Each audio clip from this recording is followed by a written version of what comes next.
methods, but I'm not so sure. But anyway, so what I suggest is that we go into 4 breakout groups. I will be in 1. Roberta is in number 2. Ralph, I don't know. You signed us, Heather, and I have already forgotten. I'm actually 3, not that the numbers really matter, but It just means that we have to move ourselves to different rooms. I'm actually moving you right now. I've already set the breakup rooms up and I'm moving you around right now to make sure you're in the correct room. Okay, well, each room will have one of the organizing committee, and the topics are extraction, preservation, and storage. And we can just go to them. Somebody should be assigned to try to take notes. I guess if you, we should put the link to where you can get to the notes in the chat. So they can be done online with Google, and then we'll get together briefly at the end. Okay. Ready? There's a link to the Google Docs for the breakout groups in the chat. What time would you like the breakouts to end?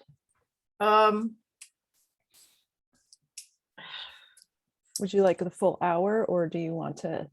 No, I don't think we should take a full hour. I think we should get together as a group again. Quarter of, so some 45, which is, gives it 30. How about 20 of, so we can have 30, 40, 50 minutes. 50 minutes. Okay. All right, here we go. Bye, everybody.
Ralph, are your people loading the rum brown right now? Or you ship all the bottles there? Are you? You're muted, Rolf. Yes, the Ron. I'm glad I was muted when I initial response. The brown is being loaded, but the brown does not have a chief engineer. You're kidding. It's the brown. No, don't answer that. Yeah, it's just You Wait, mean Jun. they could be delayed to departure date? they have to find an engineer. Huh. So the first cruise is likely delayed. We don't know. I don't want to criticize the brown too much. I'll just say that everything's up in the air, as one might expect. Okay, yeah. Technically, we're loading. My student is loading the bottles and other gears right now, but we may ship our delta C13 analyzer right on, before they leave on the 10th probably. And you would mail that ship that to South Africa? No, Rick was suggesting that we take that, ship that to St. Peter's maybe on the 10th if we can. But we will get our sample analyzed probably by 8th. So maybe we have time. I don't know yet. If we couldn't, then we'll ship to South Africa. But that's a pain. It could be a problem. Oh, it's a lot easier than going to anywhere around Punta Arenas or Ushuaia, whichever one they go into. Oh, no, they won't be going across, are they? Yeah. Okay, yeah. I'm gonna Keep- actually let you guys talk about this after. Okay. Wei Jun, I'll send you every update I know about the brown, okay? Great, thank you. All right, so we have less than 15 minutes to go over. It looks like I just skimmed the breakout notes. So my group talked about preservation methods, unless Amanda was kind enough to take notes. Did you want to summarize them or somebody else? Or nobody's rushing in. Okay.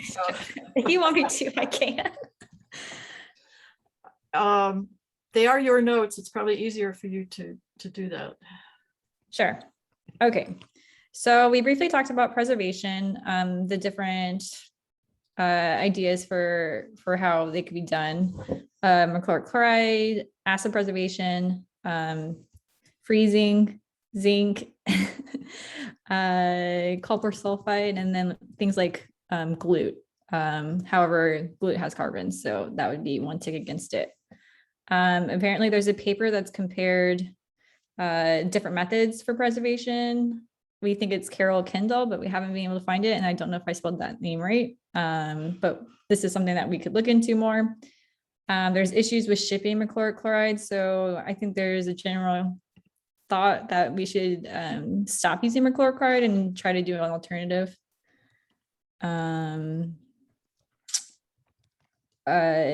think I said organic azide.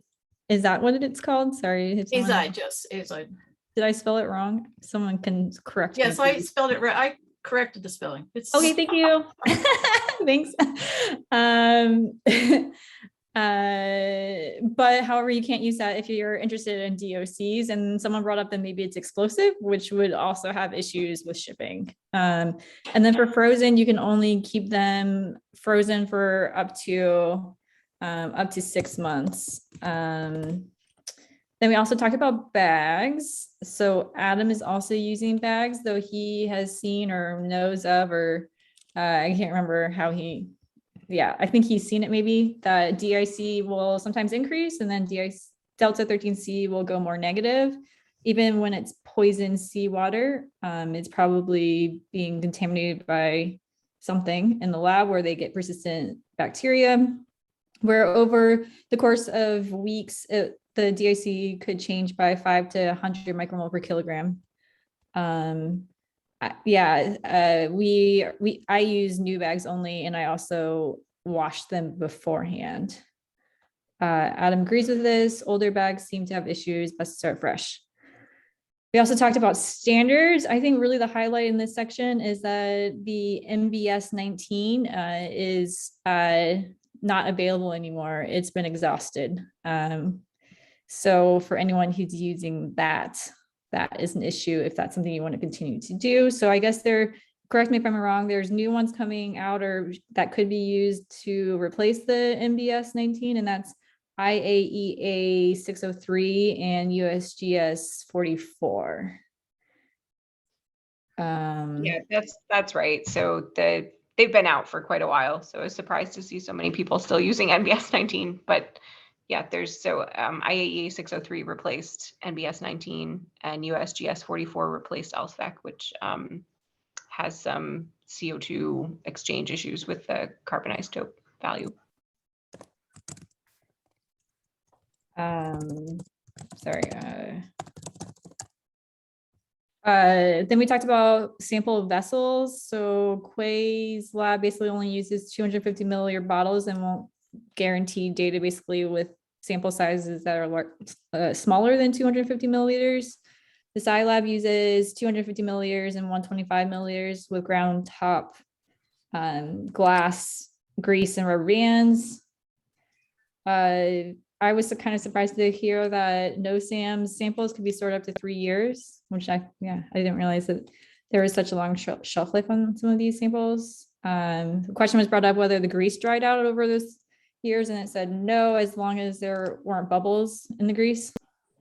There was talk about the orange bottle top bottles that people had good results from using those because they seal really well.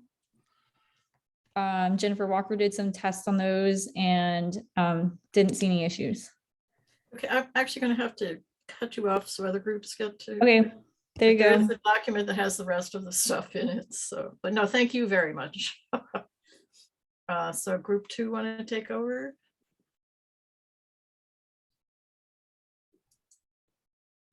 Who was? Sure, yeah, I took the notes so I can just give a quick summary. So first we talked about the foil bags and some concerns we had with maybe using them to sample on ships. We're a bit nervous about freezing them and keeping them frozen, especially for long periods of time. And there's also a risk of sample loss. And in the past, I don't remember which study, unfortunately, but there was a study that used the bags to sample and had a systematic offset of 4 to 5 per mil. So just in general, yeah, we don't really like to trust them as is. We talked about maybe improving the method. We also, Wei Jun shared with us the bags he uses in his lab, a Cali 5 bond. I put a link in our notes that he sent to us. We would hesitate to use bags in situations where they need to be frozen, especially since it increases chance of sample loss, but without freezing, we're then worried about growth in the bags. And then Paul told us that a brand called Oztech creates bags for DIC sampling that have a bacterial inhibitor built in, but they definitely can't be frozen and can't be reused. And then after bags, we talked about, Paul had some questions because he works in stable isotopes about why such a high level of precision and accuracy is important with C13 for DIC. So we talked about why that is true. So now he knows. And then he also brought up the same issue with the LSPEC standard that was brought up earlier. And he also mentioned that IAEA just released 3 new carbonate standards. And then we also spent the rest of the time just kind of talking about standards and how we don't really like that every lab has to create their own other than the international ones. And it would be nice for every lab to be able to use the same, so then we can compare all ocean data between each other and not have to worry about bias and error. But Bob told us that, you know, there's a group hopefully working on eventually creating some of these kinds of standards. Yeah, that's sort of short and sweet. The rest of the details are there. Yeah, no, thank you very much. That was a No problem. good summary. And the group working on this may include people in this, in the future, people in this, at this meeting. So group 3, would you like to tell us what went on? I took some notes so I can provide a summary. Issues around preservation, we talked about, echoed some of the concerns of the other groups about using something a little less toxic than mercuric chloride, maybe copper sulfate. Interesting, USGS does not preserve their groundwater samples, so there might not be a need to preserve all samples. A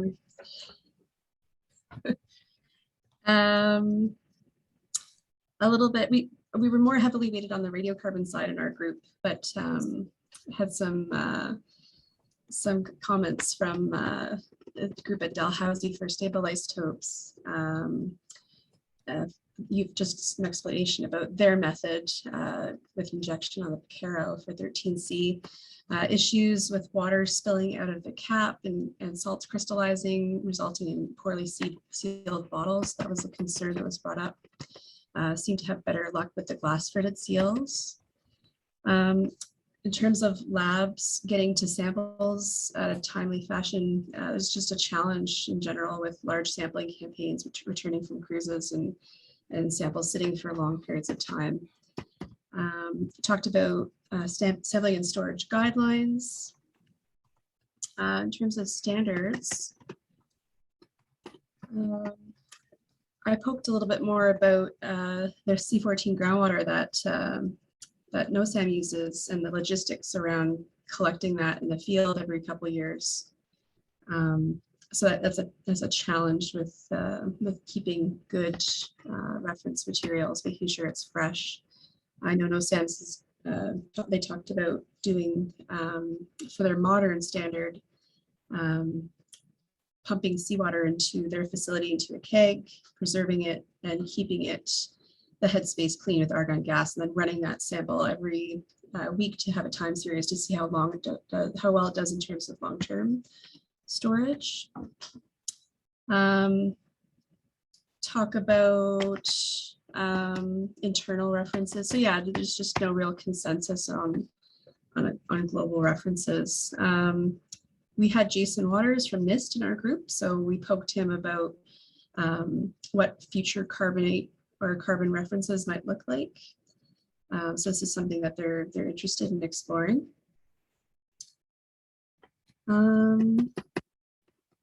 That was kind of the gist of the discussion.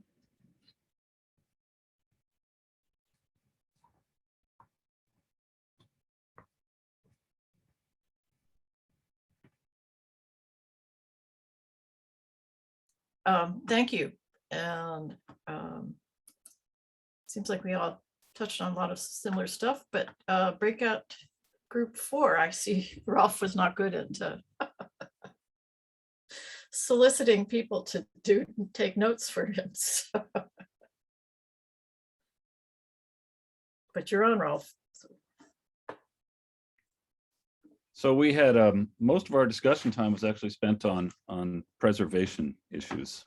We talked about using copper as an alternative to mercuric chloride.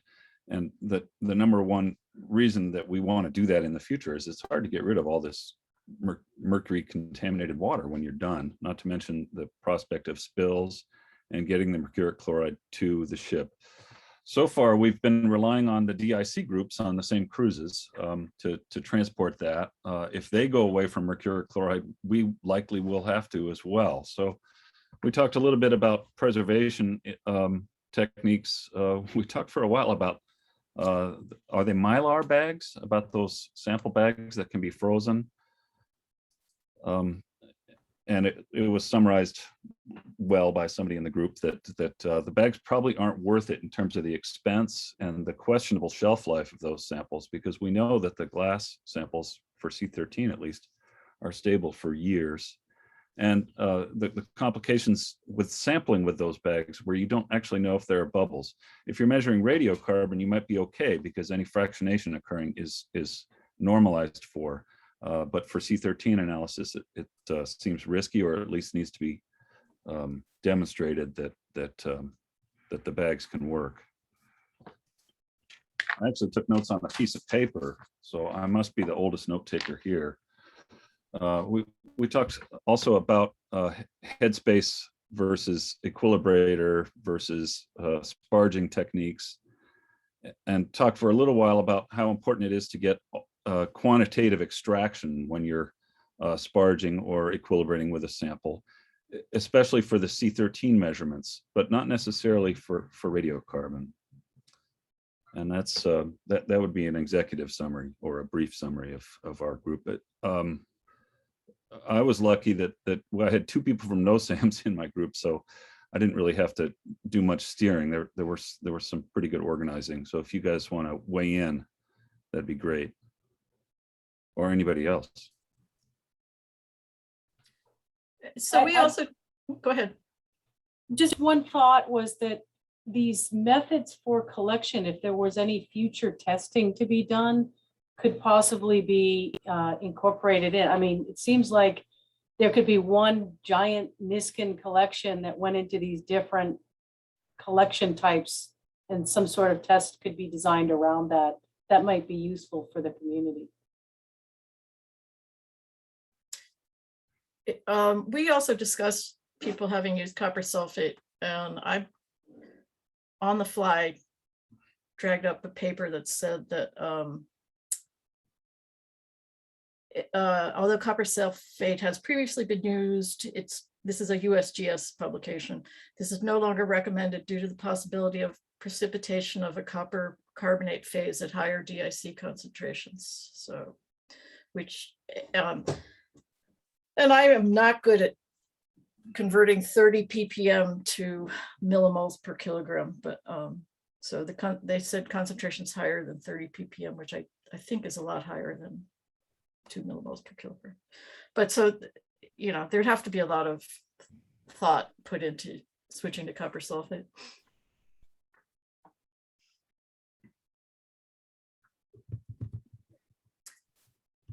Okay. Does anybody have any general comments, or are we close to the end of?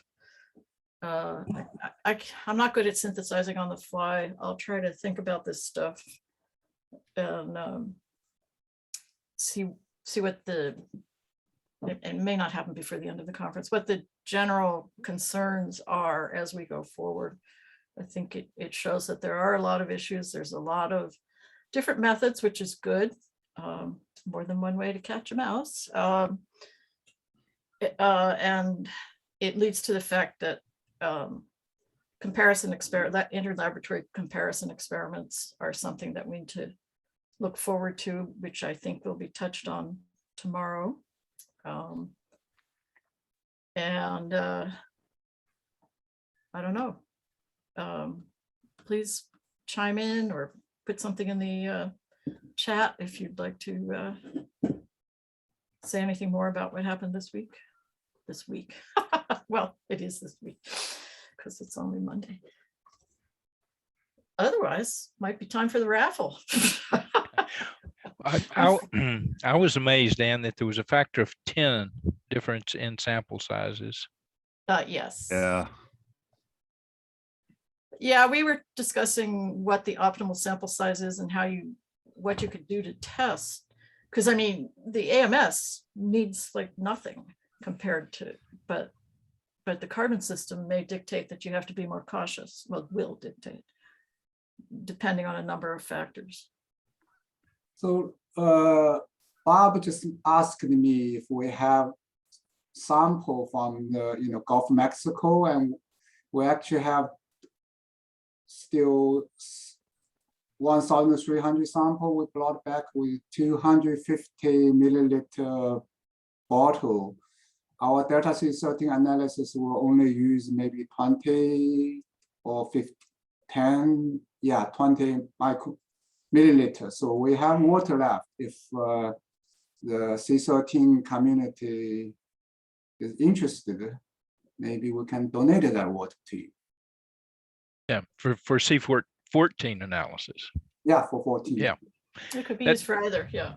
That's a big enough sample for the 14, isn't it, for you, Ann? Oh, yeah. I mean, we really only need 20 mils of water, but Okay. like to have at least 100.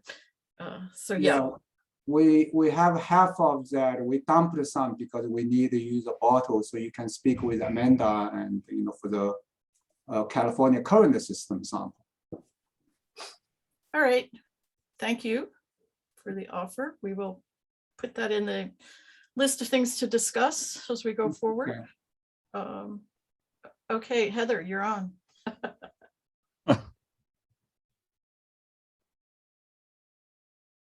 Okay, I'm spinning the wheel.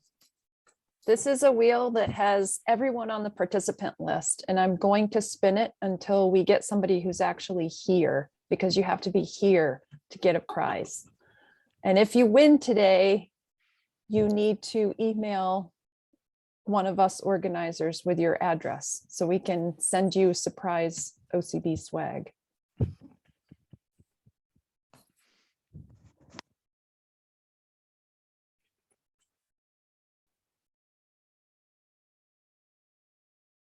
Oh, Ralph just missed it. Sarah, you're the big winner.